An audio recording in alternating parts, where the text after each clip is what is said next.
بسم اللہ الرحمن الرحیم۔ السلام علیکم، کیسے ہیں آپ سب؟ خوش آمدید کرتا ہوں آپ کو اپنے چینل خان پنساری میں۔ دوستو، آج ہم آپ کے ساتھ شیئر کریں گے نظر کی کمزوری، آنکھوں کی تندرستگی اور بینائی کا دیسی نسخہ۔ اچھا، سب سے پہلے آپ کو بتاتے چلیں کہ نظر مطلب بینائی کیوں کمزور ہوتی ہے، اس کے بعد علاج اور پرہیز بھی بتائیں گے۔ دوستو، آج کل نظر کی کمزوری کا مسئلہ بہت عام اور اہم ہو گیا ہے۔ نظر کی کمزوری کا زیادہ تر واسطہ دماغی کمزوری سے ہوتا ہے۔ عام طور پر یہ بھی دیکھا گیا ہے کہ عمر بڑھنے کے ساتھ ساتھ آنکھوں کی نظر کمزور ہو جاتی ہے۔ نظر کمزور ہو تو تھوڑی دیر کے لیے بھی اگر آپ پڑھنے لکھنے کا کام کریں تو آنکھیں تھک جاتی ہیں، سر میں درد شروع ہو جاتا ہے اور آنکھوں کے آگے اندھیرا چھانے لگتا ہے۔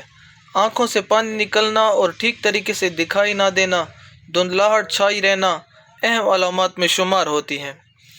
اب آپ کو بتاتے ہیں نظر کی کمزوری کی وجوہات۔ نظر کی کمزوری کی اہم وجوہات میں نیند پوری نہ ہونا، دائمی نزلہ، ذہنی تناؤ، اعصابی کمزوری، ٹی وی یا موبائل کا کثیر استعمال بھی اس کی وجوہات میں شمار ہوتے ہیں۔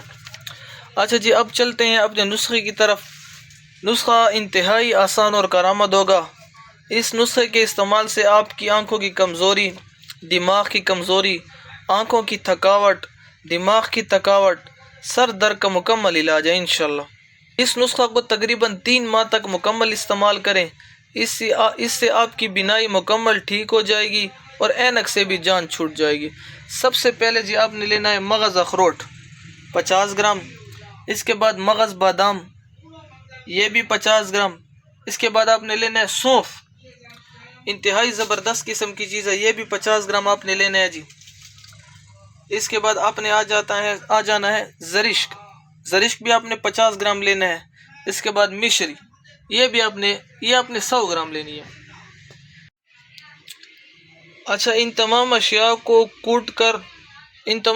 اکٹھا کر لیں، مطلب گرینڈ کر لیں، کوٹ لیں، پھر ایک شیشے کے مرتبان میں اکٹھا کر لیں۔ ساری دوائی جب مکمل پیس حل ہو جائے، مطلب مکمل گرینڈ ہو جائے گی، تو ایک شیشے کے مرتبان میں اکٹھا رکھ لیں۔ 1 چمچ دودھ کے ساتھ آپ نے استعمال کرنی ہے، صبح نہار منہ 1 چمچ دودھ کے ساتھ آپ نے استعمال کرنی ہے۔ اچھا دوستو، آخر پہ آپ کو پرہیز کا بھی بتا دیتا ہوں۔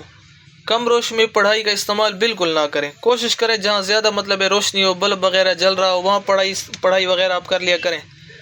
موبائل فون کا زیادہ استعمال کرتے ہیں تو ہر تقریباً 20 منٹ کے بعد 1 منٹ کا وقفہ دیں موبائل کو۔ گاجر، پالک اور سبزیوں کا استعمال زیادہ کریں۔ دھوپ میں نکلتے وقت چشمہ ضرور استعمال کریں۔ اگر دوستو ویڈیو اچھی لگی ہو تو اس ویڈیو کو اپنے دوستوں کے ساتھ شیئر کریں، لائک کریں اور چینل کو بھی ضرور سبسکرائب کریں۔ انشاءاللہ ملتے ہیں کسی اپنی نئی ویڈیو میں، تب تک کے لیے اللہ حافظ۔